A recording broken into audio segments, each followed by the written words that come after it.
வணக்கம் நண்பர்களே, நான் உங்க சிவில் சுந்தர். சொந்தமா ஒரு வீடு கட்டணுங்கிறது நம்ம எல்லோருடைய வாழ்நாள் கனவு. ஆனா அந்த கனவை நினைவாக்க ஆரம்பிக்கும் போது எங்க ஆரம்பிக்கிறது, எதை முதல்ல செய்யணும் அப்படிங்கிற குழப்பம் எல்லோருக்கும் இருக்கும்.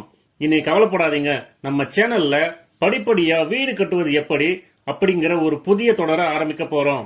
இன்னைக்கு முதல் பாகத்துல சீரியஸ் 1 அஸ்திவாரம் போடுறதுக்கு முன்னாடி நாம செய்ய வேண்டிய மிக முக்கியமான 5 விஷயங்களை பத்தி பேச போறோம். கட்ட வேண்டும், அதுக்கு ஏத்த மாதிரி அஸ்திவாரம் வடிவமைக்கப்பட வேண்டும்.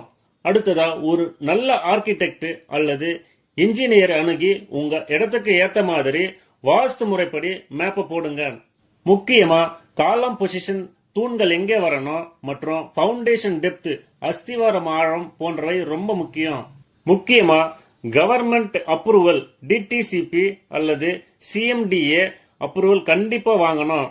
இந்த அப்ரூவல் பின்னாடி லோன் வாங்குறதுக்கும் வீட்டை விற்கிறதுக்கும் ரொம்ப முக்கியம். வீட்டுடைய பத்திரம், பட்டா சிட்டா இதெல்லாம் அப்டேட்டா இருக்கான்னு பாத்துக்கோங்க. அடுத்து ஸ்டெப் 3